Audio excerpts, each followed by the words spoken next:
Hello बच्चों, कैसे हैं आप लोग। एग्जाम चल रहा है आप लोगों का। दो सब्जेक्ट हो चुका है, तीसरा सब्जेक्ट बाकी है जो कि साइंस आपका है, जो सब बच्चों के लिए काफ़ी जो है इम्पॉर्टेंट मायने रखता है। साइंस मैथ ये बहुत ही इम्पॉर्टेंट आप लोग के लिए मायने रखता है, हर विद्यार्थी के लिए, एवरी स्टूडेंट के लिए। तो उसमें जो है आप लोग को बहुत सारे माने लाइट से, इलेक्ट्रिसिटी से जो न्यूमेरिकल चुन करके मैंने आप लोग के सामने दिया भी है और आप लोगों ने समझा भी है।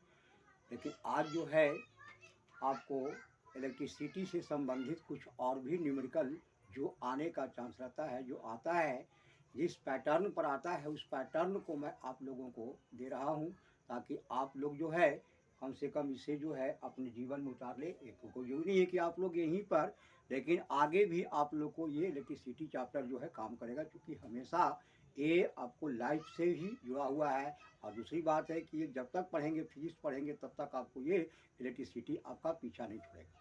तो इसलिए इसमें जो है आप लोगों को कुछ ऐसा सम है जो कि थोड़ा सा हट कर करके है, जो आपका चैप्टर, लेकिन फिर भी वो रिपीट करता है। वैसा क्वेश्चन आपको दिया जाता है, वैसे क्वेश्चन को लेकर के मैं आपके सामने आया हूँ। तो जैसे आपका दोनों के लिए जैसे करता हूँ, सबसे पहले है कि व्हाट इज द रेसिस्टिव है, व्हाट इज द, यहाँ क्वेश्चन एक है कि what is the new resistance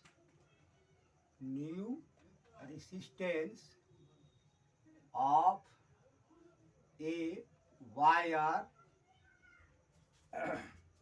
of 9 ohm resistance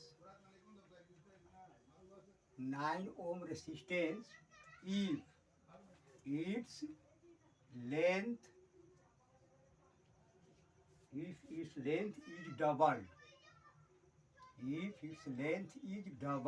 अब इसमें देखिए कहता है कि अगर किसी भी 9 ओम के रेसिस्टर को तीर करके आपको पीट करके दुगना कर दिया जाए, तब उसका रेसिस्टेंस है ना कितना होगा। What will be the new resistance, या what is the new resistance if a wire of 9 ohm resistance है ना and its length is double. अगर इसके लेंथ जैसे मान लिया जाए आपका ये जो है आपका कोई वायर है, ये वायर है, एल है, अगर इसी को हम लोग वायर को दुगना कर दिया जाए तो 2L हो गया। अब इसका रेसिस्टेंस क्या होगा, what is the resistance of a wire है ना, new resistance of a wire if the resistance of the wire first given, then what will be the resistance of the wire if its length is double. यानी किसी भी wire को अगर किसी प्रकार से उसको दुगना कर दिया जाए, खींच करके या किसी प्रकार से पीट करके या कैसे भी, अगर उसके लेंथ को दुगना कर दिया जाए तो उसका रेसिस्टेंस पर कितना प्रभाव पड़ता है, what will the effect of the resistance.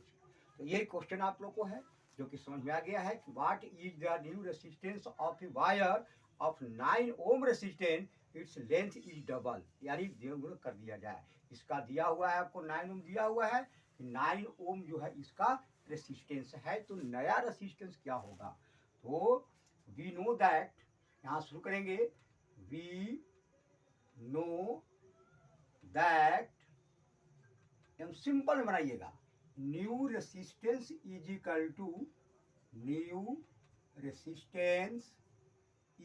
To एक फॉर्मूला दे रहे हैं आप लोग को। इसमें जो है आपका इनिशियल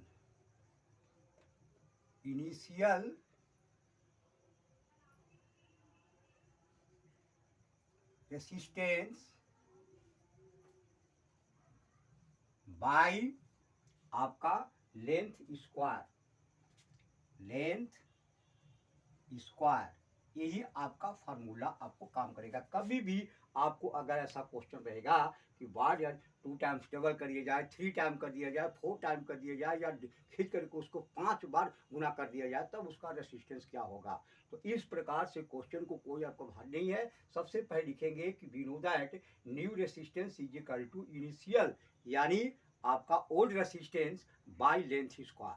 अब आपका यहाँ कितना था, तो इनिशियल था आपका कितना, जो कुल से आपको है ना, इसमें आपका दिया हुआ था 9 ओम, तो 9 ओम बाई जो है लेंथ को क्या कर दिया, दुगना कर दिया, यानी 2L का होल स्क्वायर हो गया।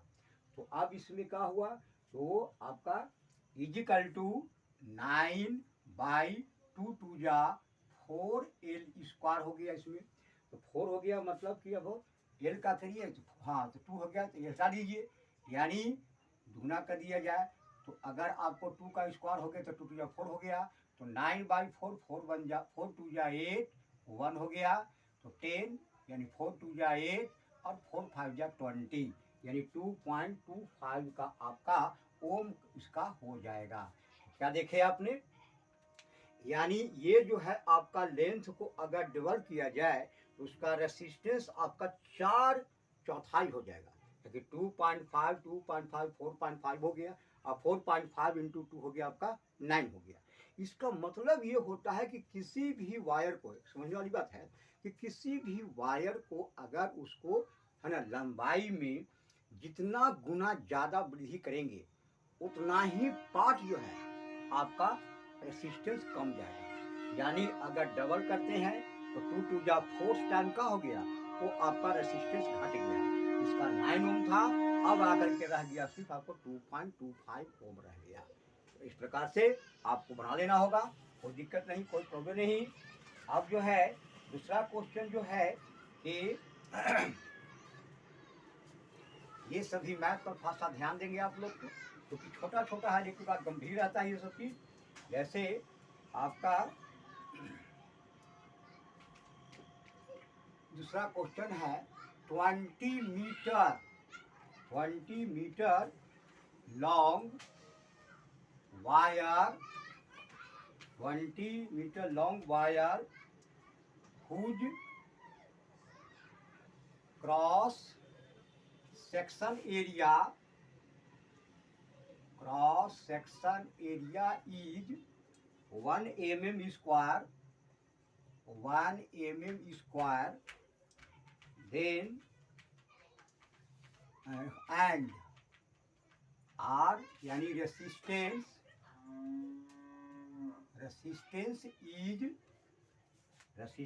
इज 4 ओम, इसका रेसिस्टेंस है 4 ओम। तो व्हाट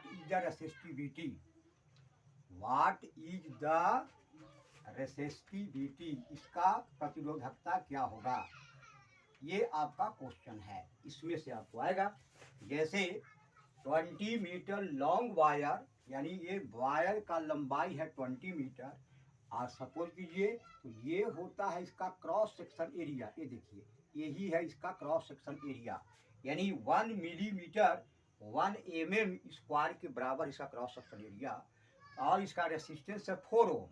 तो अब कहता है कि इस वायर का रेसिस्टिविटी कितना होगा, यानी प्रतिरोधकता कितनी होगी, यही आपका क्वेश्चन है बाबू। तो अब है कि इसमें इसका प्रतिरोधकता ज्ञात करने के लिए अब जो है इसको मिटाते हैं।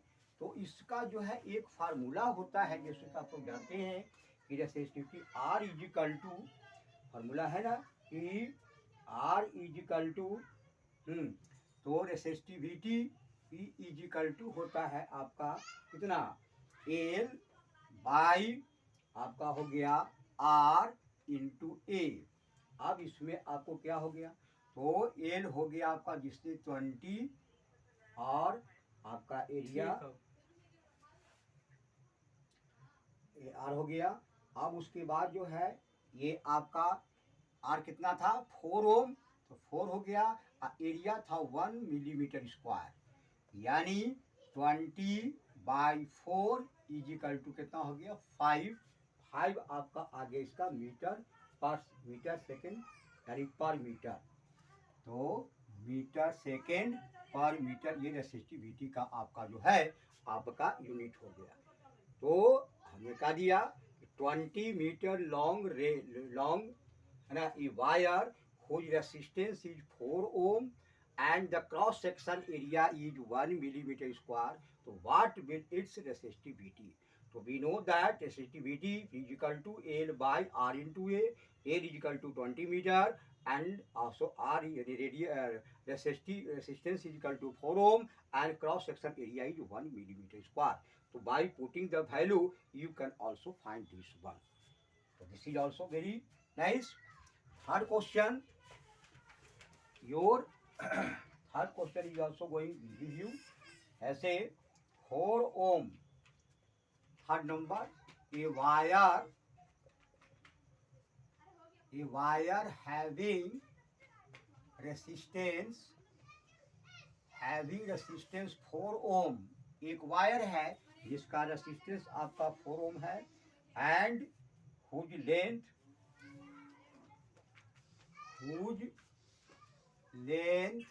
Is tripled. अभी हम क्या करते हैं, ट्रिपल कर देते हैं. Whose length is tripled, then what will be its resistance? What will be its resistance? इसका रेसिस्टेंस कितना होगा. अब आपको इसमें आपको लिखना है. तो अगर हम यहाँ let initial length is equal to L और इंक्रीज कराई है, तो इंक्रीज लेंथ कितना हो गया, increase length is equal to 3l का कि 3 गुना कर दिया आपने, तो 3l हो गया. अब we know that R always proportional to L. R हमेशा प्रोपोर्शनल होता है, एल का होता है.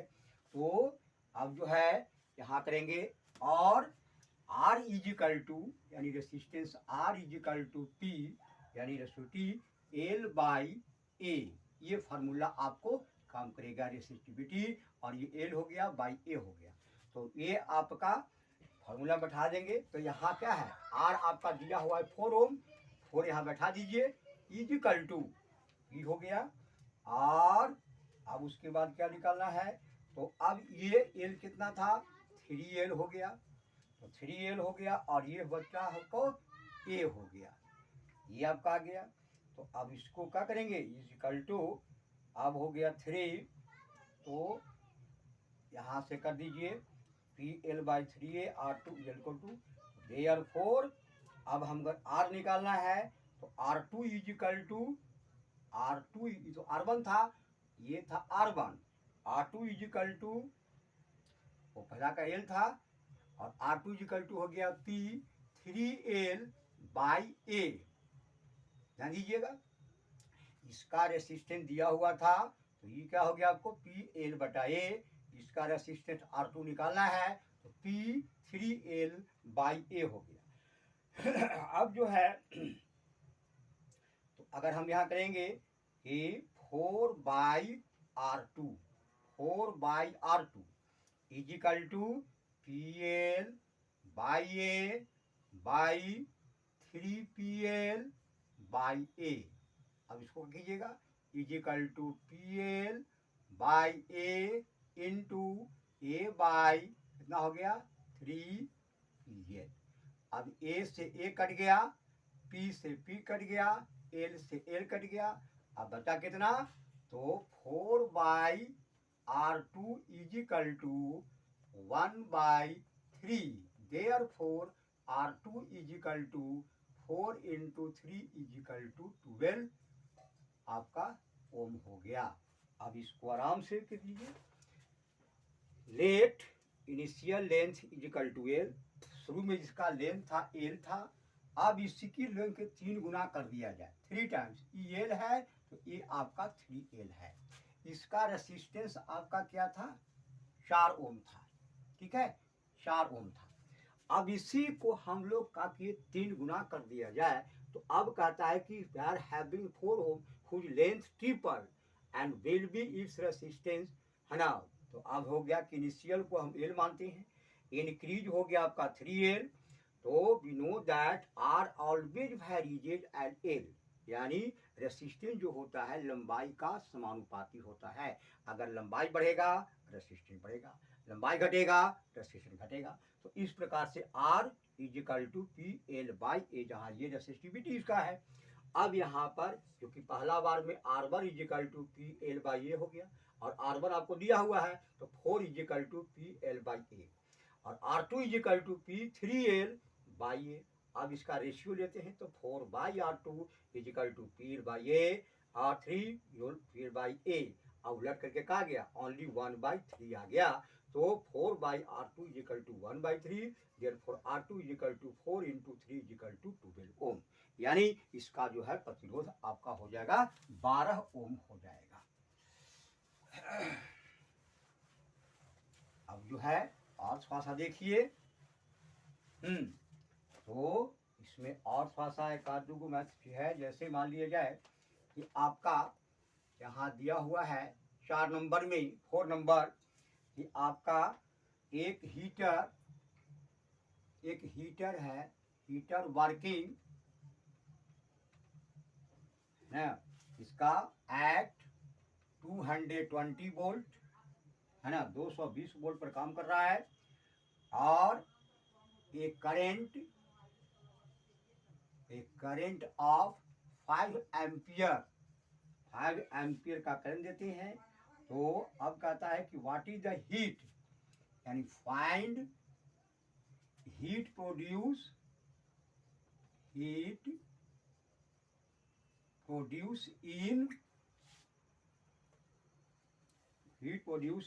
10 मिनट। 10 मिनट अगर उसको चलाते हैं तो उसमें हीट कितना प्रोड्यूस होगा, ये आपका क्वेश्चन है। A heater working at 220 volt, यानी वोल्ट हो गया, and current is also supply 5 ampere. तो find heat produce in 10 minute, 10 minute के अंदर में उसको कितना हीट प्रोड्यूस होगा। तो इसके लिए आपको क्या करना है कि सबसे पहले आपको दिया हुआ क्या है, V is equal to 220 V, I is equal to दिया हुआ है आपको 5 एम्पियर। अब इससे क्या निकालिए, पहले आप इसको रेसिस्टेंस निकाल लीजिए। तो चूंकि V इज इक्वल टू होता है I into R according to ohm's law, तो R is equal to V बटा I। तो V कितना है 220, और I कितना हो गया आपको 5 हो गया 20, यानी 44 हो गया आपका ओम हो गया। अब उसके बाद total heat produce is equal to total heat produce is equal to होता है I square R into T. ये फॉर्मूला आपको बताए थे हम। तो I square R T H is equal to, यानी total heat H is equal to I square R T.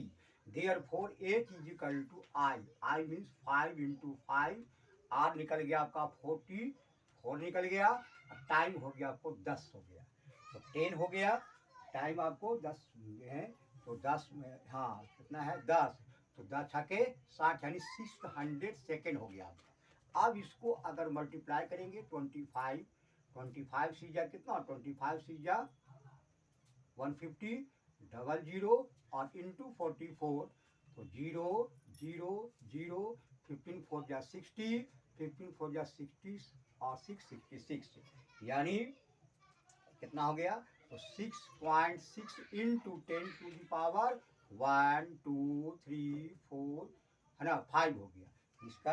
इसका मतलब इतना आपका जूल के बराबर आपका हीट प्रोड्यूस हो जाएगा। यानी क्वेश्चन को समझ लीजिए, you can understand this question कि heater is working at 220 volt and the current supply is 5 ampere. Find the heat produced in 10 minutes.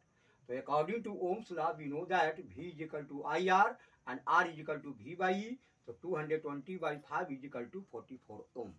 Now, according to also the Joule's law, we know that total heat produced is H is equal to I square R into T.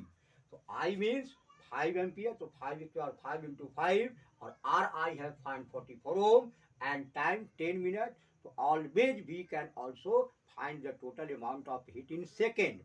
So how much 10 minutes? So 10 into 60 is equal to 600 second.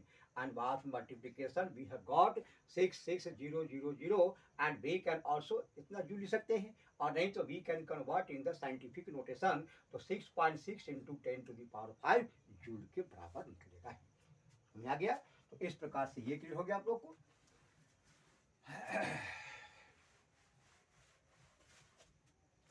अब जो है उसके बाद जो है हम चलते हैं, जैसे एक आपका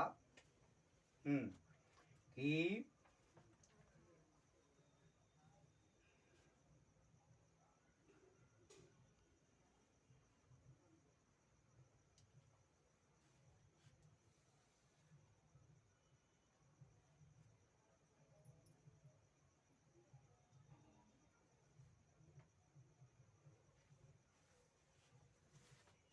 एक और क्वेश्चन है, 4-5 नंबर क्वेश्चन देख रहे हैं। इसमें क्या है आपका कि जैसे एक फिगर दे रहे हैं, ये देखिए, तो is this figure you can here is a an your और this one coming and this one is also coming, or ये देखिए, अब इसमें क्या है आपका 10 ओम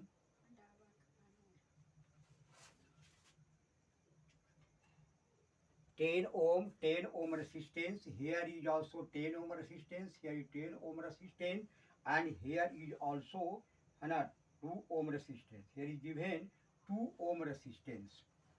अब इसमें क्वेश्चन कहेंगे तो आराम से बन जाएगा, लेकिन आपका ये point, this one point is A and this point is B, तो what will be the total equivalent resistance between A and B if resistance 2 is not working.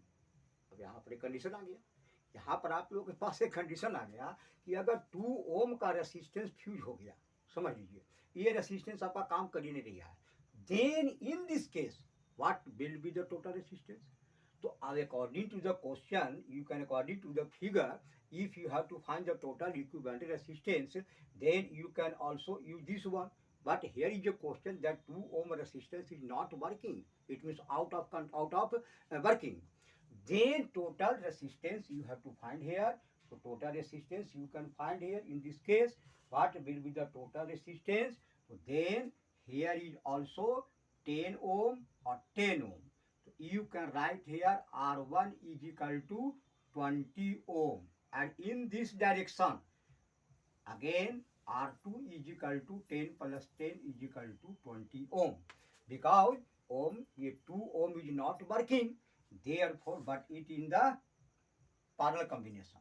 So 1 by R is equal to 1 by R1 plus 1 by R2, R is equal to 1 by 20 plus 1 by 20 is equal to LCM 20, 1 plus 1 is equal to 2 by 20. Therefore R is equal to 20 by 2 is equal to 10 ohm। यानी इसका जो है 10 का 10 रह गया आपका, न बढ़ेगा न घटेगा। तो इस प्रकार का सम जो है आपको बहुत बार रिपीट हो चुका है, इस पर ध्यान देंगे। ये फिगर दिया रहेगा, the figure will be given in the examination and also written that the 2 ohm resistance is out of working, it is not working, so what will be the total equivalent resistance from A to B?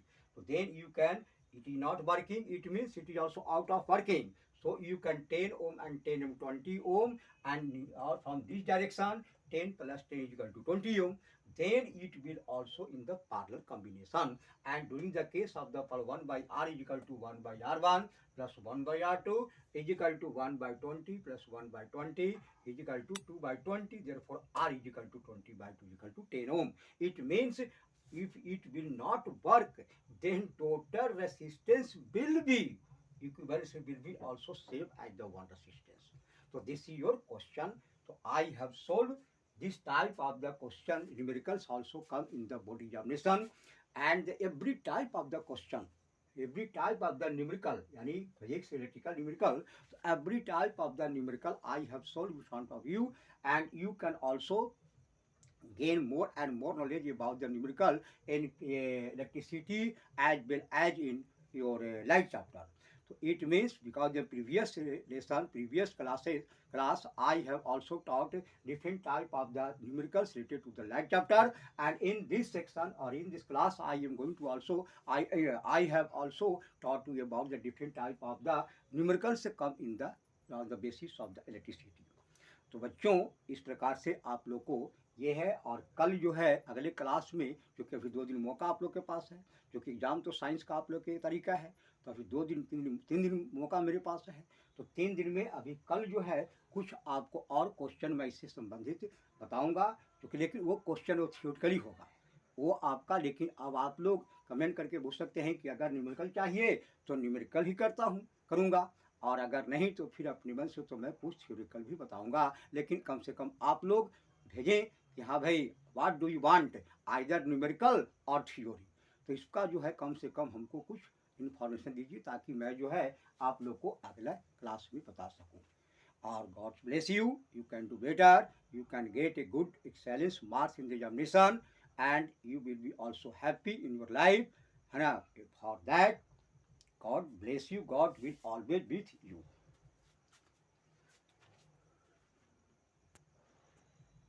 अरे बाबा bag की ये कम है, देख देख देख कहाँ लो।